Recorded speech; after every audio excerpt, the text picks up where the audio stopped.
L'Académie a tenu session cet après-midi sur les hernies antérieures. Qu'est-ce qu'une hernie antérieure ou ventrale?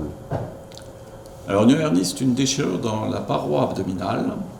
Et une hernie antérieure ou une hernie ventrale, ça va donc être une déchirure sur la partie antérieure, ventrale de la paroi abdominale. Il y a deux types de déchirures possibles. Il y a des déchirures qui vont être au milieu de la paroi abdominale. On va les appeler hernies ombilicales pour la plupart d'entre elles parce qu'elles siègent au niveau du nombril, ou hernie épigastrique parce qu'elles siègent la plupart du temps au-dessus du nombril, au niveau de la ligne blanche, qui est la ligne de réunion des deux gaines musculaires des grands droits, les tablettes de chocolat, qui sont réunies au milieu par une petite bandelette qui est normalement élastique, qui a pour but d'assouplir la rigidité de la paroi abdominale lorsqu'elle se contracte et qui est susceptible d'avoir des petites zones de déchirure. Alors quels sont les problèmes posés aux patients par ces hernies?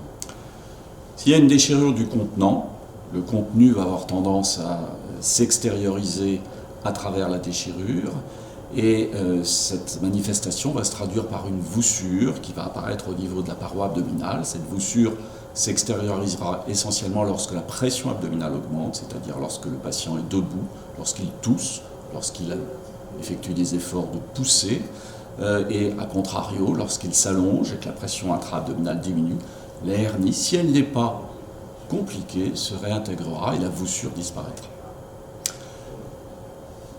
Le risque avec le temps, c'est que cette voussure, qui est en fait le reflet de l'extériorisation du péritoine, le péritoine c'est l'enveloppe des intestins, le risque c'est que cette voussure développe un sac péritonéal de plus en plus important et que dans ce sac, les intestins eux-mêmes s'engouffrent et risquent de se piéger. C'est ce qu'on appelle l'étranglement herniaire, qui se traduit par une occlusion intestinale qu'il faut opérer en urgence, et c'est évidemment le risque évolutif qu'il faut prévenir en traitant la hernie. Alors quels sont les enjeux pour le chirurgien en traitant ces hernies?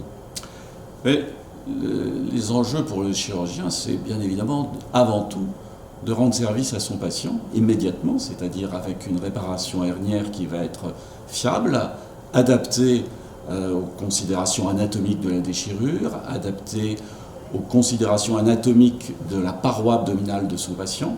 Une déchirure sur une paroi fine ne se traitera pas forcément de la même façon qu'une déchirure sur une paroi obèse. Et puis, à côté de cette solidité de la réparation auquel il doit s'attacher, le chirurgien va avoir à cœur également de rendre cette réparation la moins inconfortable et la moins douloureuse possible, que ce soit dans la phase post-opératoire immédiate ou sur le long terme. C'est en ce sens que de nombreuses techniques opératoires ont été imaginées, sont encore en cours de développement, notamment dans le cadre de stratégies mini-invasives qui ont pour but de rendre cet acte le moins agressif possible. Docteur Cossa, merci.